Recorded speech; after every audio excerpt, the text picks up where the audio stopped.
As you mentioned, I'm from Minnesota, and boy, we had ropes, and we had REM, and we had a prayer. Minnesota, we're not actually that expressive. You might know that if you listen to public radio. You probably heard the story about the Minnesotan who loved his wife so deeply that he almost told her. And although my organization, I mean, I'm glad that people at 11th Hour think our organization works on ramifying solutions. We're also very aware of ramifying problems, and I feel like my sobering duty is really to be provocative about that, as well as thinking about the connections among all our work.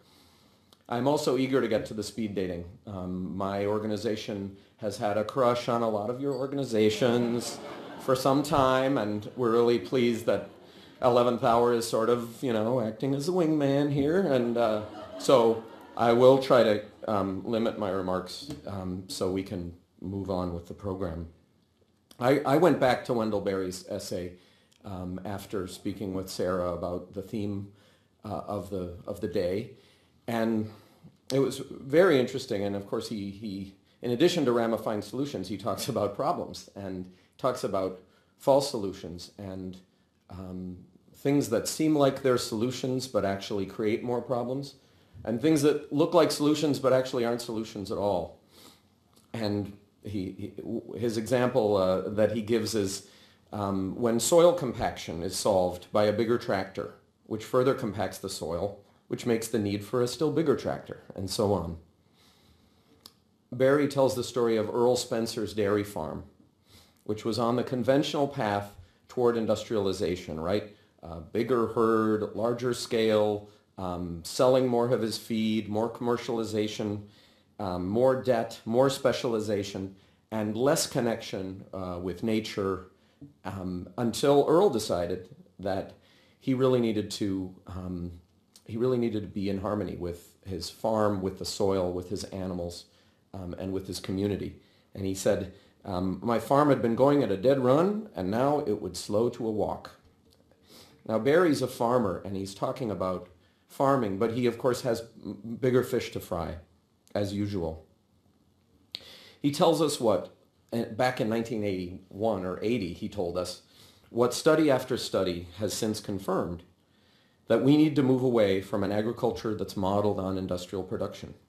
And importantly, Berry recognizes that this is not just because of its dependence on unsustainable technologies or fossil fuel inputs. It's also because the very profitability, it's because of its business model, right? The very profitability of industrial agriculture depends on setting aside some of the things that we care about most: animal welfare, the health of the planet, living wages, public health, community, and the environment. And I think, that tiny little story about that farm is kind of a microcosm for the pattern that all of our work needs to solve for, and that connects us together. Because for me and for my organization, the concentrated wealth and political power of multinational financial firms and corporations is really the primary obstacle to realizing our vision, whether it's for human rights, for food sovereignty, for public health, for animal welfare, or for fighting climate change. Now, that's a power that manifests itself not only through grossly unequal legal and economic structures, but through an ideological privileging of markets and private profit over community and environmental well-being. So I want to talk a little bit about the particular turbocharged form of capitalism that we created just in the last few decades, and how I think it's related to two of the existential threats that we face on the planet today: climate change and the enclosure of the global commons, I'll call it, land grabbing. Now, both of these things have been happening in one form or another for a long time. You mentioned back to the Han Dynasty. But they've gotten exponentially worse. You've seen the graphs about greenhouse gas emissions, and that's just maybe in the last half century. For land grabbing, it's really the last 5 or 6 years. as Bill McKibben has pointed out, in the case of climate change, this is in part an accident of scientific history. We didn't realize that carbon was a deadly pollutant until quite recently. So we've essentially been giving the fossil fuel industry this tremendous free ride for a very long time. And I can't help but wondering, what if we had discovered this threat in 1960? What if Rachel Carson had written, instead of Silent Spring, an expose about greenhouse gases and climate change? I think that because of the kind of society we had then and the kind of politics we had then, along with the Clean Water Act and the Clean Air Act and the Environmental Protection, the Endangered Species Act, we probably would have had the Carbon Pollution Curbing Act, because we had a society that was willing to make big changes without thinking primarily about the bottom line of corporations, instead thinking about the welfare of people and the planet. But by the time we had a scientific consensus, about 20 years ago, about the threat of greenhouse gases, the relationship between capital and markets and the rest of us had really changed in a drastic way. The ideology of the market was so pervasive by then that we were all kind of thinking society should run like a corporation, right? Can you imagine somebody in 1969 developing a species extinction abatement cost curve, right? I mean, or a voluntary industry roundtable on reducing species extinction. For me, that illustrates how different our society has become in such a short time. Climate change and land grabs are threatening global food security, and they're threatening the very existence of the world's peasant peoples and indigenous peoples. And I want to talk a little bit about how the development of economic and mostly economic structures over the last 30 years has helped drive that process. Now, farmers and peasants are gamblers, right? They have to gamble every season, wherever they are in the world, on two things. What are the two things that all farmers gamble on? Anyone? Weather, markets, and weather. Well, we've, of course, driven both of those things crazy, right? A smart farmer knows her farm and her neighbors and her local market and larger markets well enough and knows enough about weather where she lives to be able to plan ahead and be ready for the occasional drought and bad harvest or low farm gate prices or high input prices. But although farmers have always adapted to the exigencies of weather, things have changed really dramatically, right? We know the slow, long-term increase in annual mean temperatures, but much more noticeable on the farm is the huge increase in the size and severity and number of extreme weather events over the last 4 decades. So farmers now have much bigger losses and less time to recover, and it's getting progressively harder for them to repay their debts or rebuild the soil or produce surplus grain to store before the next drought or the next flood hits. This is what farmers all over the world are up against, and it's going to require an enormous investment in adaptation at the farm, from the farm level all the way up through the food system. Now, if there's anything more volatile, believe it or not, than the climate, it's global markets, financial markets, and commodity markets, and that, of course, is also a human-driven problem. In the past several decades, we've seen the passage of trade and investment agreements giving unprecedented rights to international investors and freedom for capital to pretty much roam the planet wherever it wants in search of the highest returns. But until very recently, commodity prices were low. So money flowed not into things like mining or agriculture, but into other sectors. At the same time, though, governments, especially our own, weakened regulation of the banking and finance industries. More and more types of actors started playing the markets. Banks, hedge funds, pension funds, sovereign wealth funds, and even university and foundation endowments.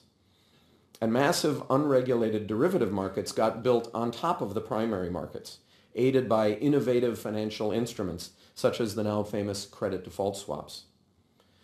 This initially brought big profits for investors, but it led to this whole series of speculative bubbles that we're all very familiar with, right? Trillions of dollars rushing from one booming industry to another as the booming industry crashed.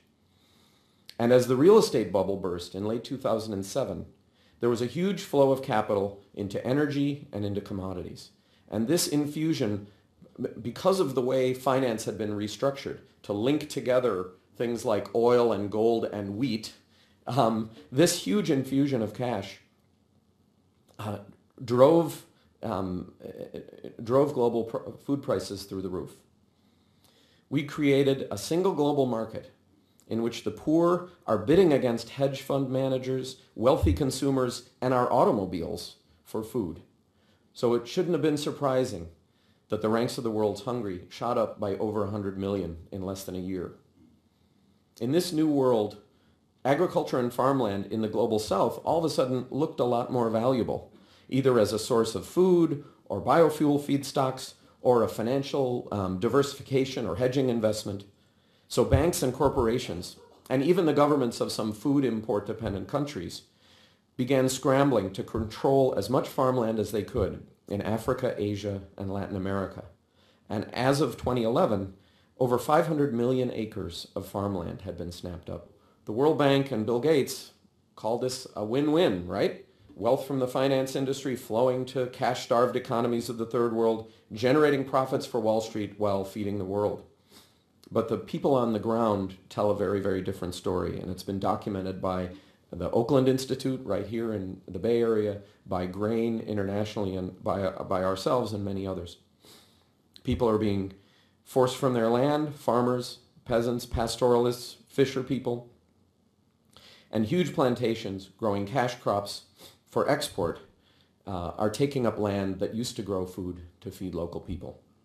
Much of the land is growing biofuel feedstocks, and as much as 1/3 is actually not being developed at all. It was bought on the assumption that the price of farmland will rise further so that it can be flipped like you would a condominium in Miami Beach in 2005.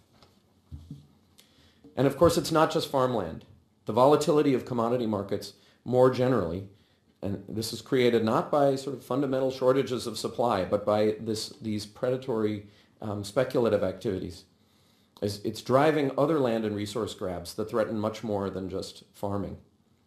Minerals, oil, and water are the targets of numerous land acquisitions. 40% of Colombia's national territory is now either owned, leased, or under consideration for licensing to multinational agriculture and mining companies. And here in the U.S., of course, we have our own speculation-fueled resource grab called fracking. For me, the bottom line is, as Joe said, that the issues we're working on, whether it's fracking or human rights or sustainable food systems or environmental health or protecting natural areas, they are linked together. But they didn't become problems as the inevitable result of, this many people and this many resources, and of course there's going to be conflicts, right? They result from this historically unique set of economic structures and the ideology that supports them. The good news is that the sort of mists of individualist, consumerist, free market ideology are starting to clear, and people are recognizing the gross injustices of the economy and politics. People are starting to understand that fighting climate change and creating a just and sustainable food system can't be achieved simply by changing the consumption choices of individuals. To paraphrase Bill McKibben, we need to fight the bad guys. Of course, this is something that Earth Justice, the Land Stewardship Project, Professor Seralini, the DeSmog blog, who else is here? Center for Food Safety, Food and Water Watch have known for a long time. We also need to build entirely new models for production, consumption, savings, and investment, like the food commons. The food commons is over there. The common market is over there. And so is Finance for Food and RSF and others who are here. And we need to develop and fight for strong and fair and democratic policies and governance at the federal and international level that will place human and environmental values over investor profits. and will allow those new local economies to thrive, and will also ensure societal resilience in the face of global threats like climate change. The bad news is I really think things are going to get worse before they get better. Like, sorry to start the day with a downer, but I mean, have you read about what's happening in the Arctic? I mean, so there's that. I think there are fundamental features of politics and the economy that are going to have to change if we're truly going to prioritize humanity and nature over profit. These things have always been contested in our society, right? We didn't even grant limited liability status to corporations 150 years ago, right? And we're going to have to go back to those kind of fundamental issues in order for all of our issues to move forward. Things like reestablishing genuine democracy, for instance, rewriting or revoking corporate charters, putting the finance genie back in the bottle, land reform, real land reform, and things like the enforceable rights of nature. Now, those are going to be long, hard battles, and the outcome of them, is far from certain. But even though we aren't all going to focus on all our energies on those big fights, I think at the very least we need to realize that those are our fights too, right? The changes we want to see in any of our issues can't happen as long as the bigger game is rigged the way that it is right now. So as we each work in our own area of the social movement ecosystem, I hope we can keep in mind that we're all in this together and each ask ourselves, how is this work building power for communities and farmers and workers, right? How's the work we're doing? How is the work we're doing undermining privilege and inequality, right? How does it work at the level of worldview to undermine the sort of Trojan horse of efficient markets and consumption and competitiveness and austerity? And most importantly, how can the things that each of us do every day contribute to the bigger structural changes that all our dreams for the future depend on? Thank you.